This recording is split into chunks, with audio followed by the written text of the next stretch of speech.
So, good morning, all of you.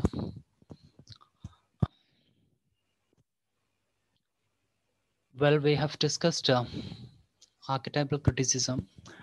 I hope I have given you an introduction to archetypal criticism. See, at first,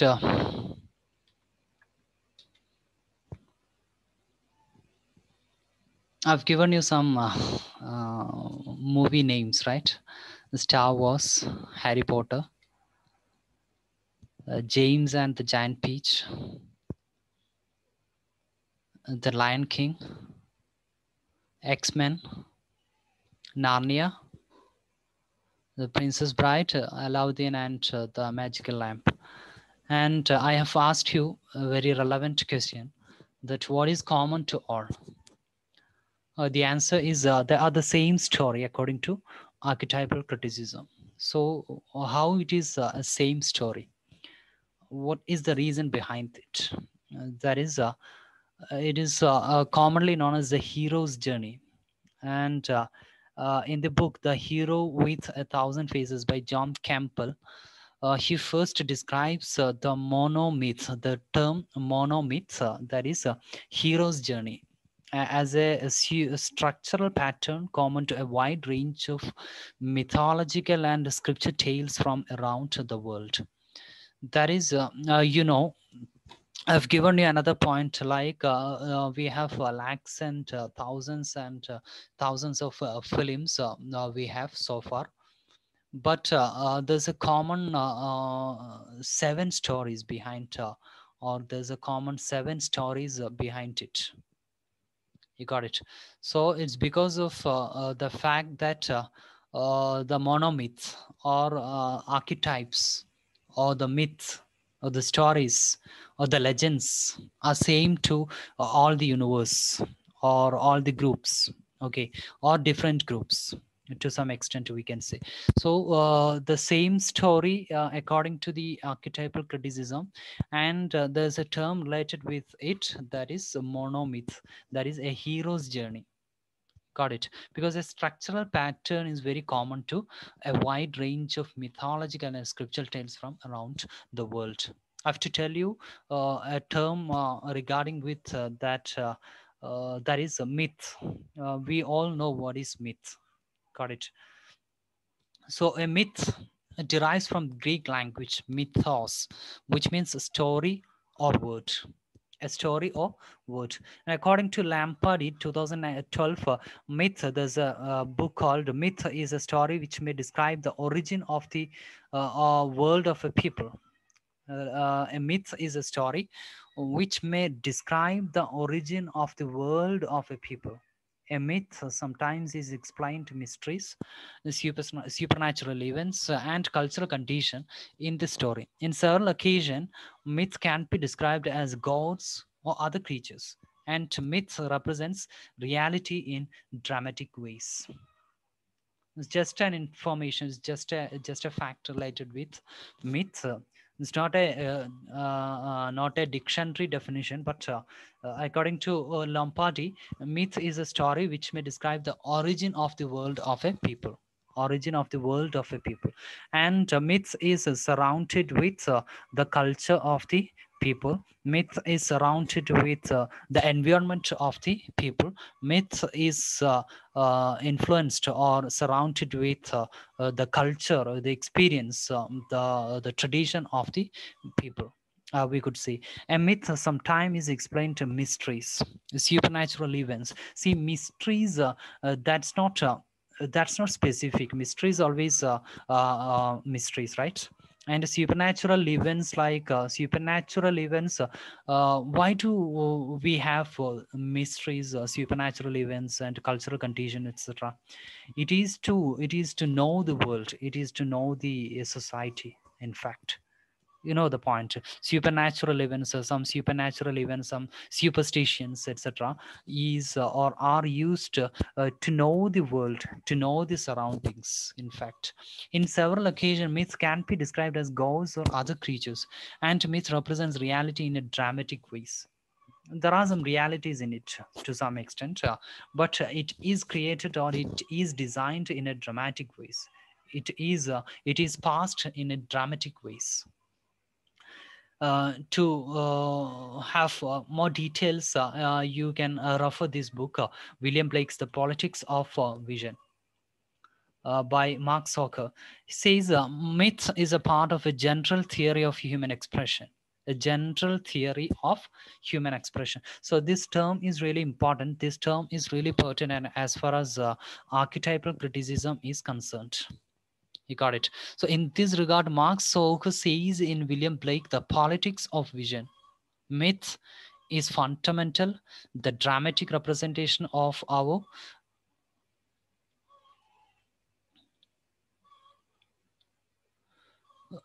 deepest instinctual life, of a primary awareness of man in the universe, capable of many configurations upon which all particular opinions and attitudes depend.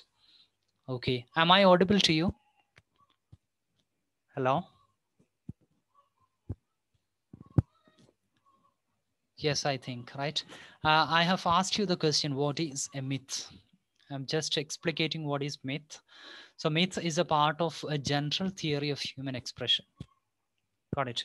And in this regard, to Mark Soger says William Blake, The Politics of Vision, in that book, myth is fundamental, the dramatic representation of our deepest instinctual life, of a primary awareness of man in the universe, capable of many configurations upon which all particular opinions and attitudes depend. Our all particular opinions and attitudes depend. I'll give you some examples later. Anyway, myth can be considered as a fundamental, and it's a dramatic representation. I've told you that it's a dramatic representation, and there are some truths in it. Okay, of our deepest instinctual life. That's really important. Instinctual life, of a primary awareness of man in the universe. So the primary awareness and our awareness, our awareness, our awareness, our awareness is limited. People's awareness is limited, and we come to know about all these things with our five senses, right? And it is in fact a limited one.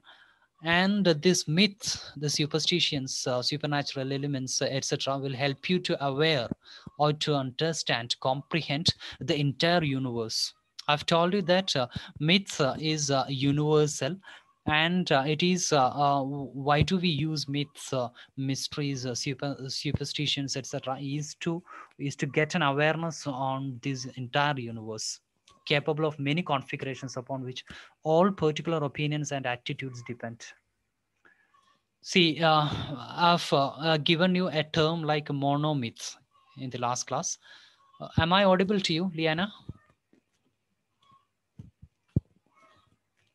Hello? So a monomyth is a one story. That is, a hero ventures forth from the world of common day into a region of supernatural wonder. A fabulous forces are there encountered, and a decisive victory is won. The hero comes back from his this mysterious adventure with the power to bestow boons on his fellow men. Okay, I've given you, I've reminded you that story or the film of Aladdin and the Magical Lamp, right? A hero ventures forth from the world of common day and into a region of supernatural wonder, where he faced several forces, encountered several ordeals, and uh, ends up in a victory. Okay, and hero comes back from his mysterious adventure with the power to bestow boons on his fellow man. So this is what we see in almost all the fantasy movies. I've given you some examples at first, right? So this is what's happening there. The hero comes back from his mysterious adventure with the power to bestow boons on his fellow man. And this how it functions, how the myths, the superstitions, etc., functions in the human body or human mind. That's really matters here as far as Sigmund Freud is concerned and Carl Jung is concerned. because they have given us a certain terms related with this. See, according to Sigmund Freud, most of the actions of human beings are motivated by psychological forces, and he explains this with an example of iceberg. The great part of an iceberg is hidden below the surface of the water. Likewise, the human mind is structured like that. The great part of a mind is called an unconscious mind, is repressed below the conscious mind. This unconscious mind has a significant role in myth and archetype. Now you can connect myth and archetype with the unconscious mind, or the mind of the human body. You got it? The psyche of the human being. Is this clear? According to Sigmund Freud, most of the actions of human beings are motivated by psychological forces, and the psychological forces or sexual forces. And he explains this with an example of iceberg. You know, iceberg. You do remember the film Titanic, right? Where you have an iceberg, and the Titanic is broken by the iceberg, right? The iceberg, it seems to be very small at on the surface level, but the great part of an iceberg is hidden below the surface of the water. That's a very characteristics of iceberg. You know, likewise, the human mind is structured like that. I've given you three types of psyches: unconscious mind, conscious mind, and subconscious mind. You got it. And as far as Sigmund Freud is concerned, unconscious mind is explicated in detail. Got it? Because in the unconscious mind, our emotions, our feelings, our repressed emotions, our suppressed feelings and emotions are kept in unconscious mind to some extent. So repressed below the unconscious mind, this unconscious mind has a significant role in myth and archetype. Now you can connect myth and archetype to the unconscious mind, because we heard lots of stories. We've been hearing lots of stories. We've been hearing lots of fables, right? We've been hearing lots of epics from our childhood onwards, and some of the stories are kept, or we remember some of the stories, but some stories are kept in unconscious mind. It was still there, and it is still there, and it will still there for some time. You got it? So this unconscious mind is really important, and it's really pertinent as far as this psyche is concerned, psychoanalytical criticism is concerned. Okay, so this unconscious mind has a significant role in uh, keeping myths and archetypes, or our suppressed and depressed emotions. Okay, so what happens next is these unconscious desires and anxieties of the individual are reflected through dreams. And myths are the symbolic forecast of a man's hopes, values, fears, and aspirations. You know, mythological references in literature reveal the psychological origins. And you know one thing, what is inside? What is the greatest emotion that we had in our mind? Is it's a sexual implication. Okay, as far as a human being is concerned. He has a sexual implication, a sexual desire is really important, and it's really immense. And our repressed and suppressed emotions and feelings are kept in unconscious mind, right? And it has to come out anyway. It has to come out. You got it? Because it is kept, and it is kept and kept and kept, and it is filled. When it is filled, it has to come out. You got it? So that's how the dreams comes. You know, the dreams, as far as psychoanalytical criticism, as far as Freud is concerned, uh, this suppressed and oppressed emotions are uh, or which come out through dreams, through jokes, through tip of the sorry what parapraxis, that is what do you say, there's another term, is that parapraxis, that slip of the tongue. Okay, so I'll detail what it is. Myths are the symbolic forecast of a man's hopes. That's also important. A man's hopes, values, fears, and aspirations. hopes, values, fears, and aspirations. And mythological references in literature reveal the psychological origin. See, I'll detail it. These references unfold the structure of the collective unconscious. It illuminates only in certain situations and reveals a flood of association. Myth has universal significance because it resets an original event and interprets a fact about human nature. The mystery of the origin of myths is wholly discussed in the versions of Jung's theory of a collective unconscious. Now you need to explicate what is collective unconscious and what is Jung's theory of collective unconscious. Okay, that point is to be discussed. Anyway,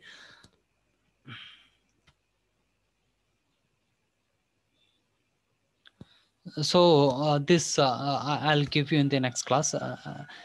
Today I have given you some points that you keep in mind.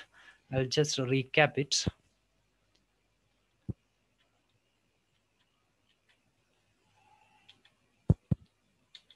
Just a handful of points here.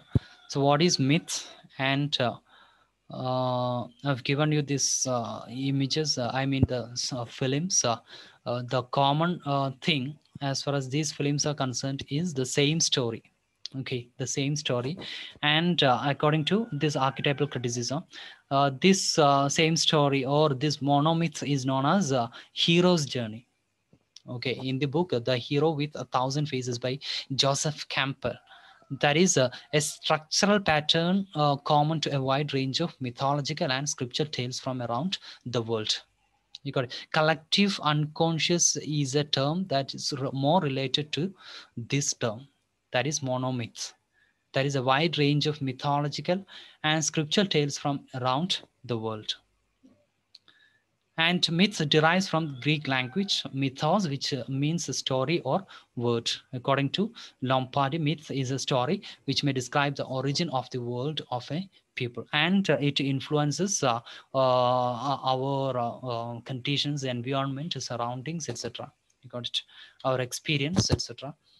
Myth is a part of general theory of human expression. In this regard, myth is fundamental, and there's a dramatic representation of our deepest instinctual life, and there's a truth in it to some extent of a primary awareness of man's in the universe. Primary awareness, that is, our knowledge is limited, and we come to know the things with our five senses, and there are things that that's beyond our senses. Got it? Upon which all particular opinions and attitudes depend. And as this is what we call a monomyth. You please keep in mind at this point. Okay, I've given you some examples. Then how it connects with uh, human mind or unconscious mind. That's another important point. How myths and archetype connects with unconscious mind. You got it? Then I'll give you what is collective unconsciousness in the next class.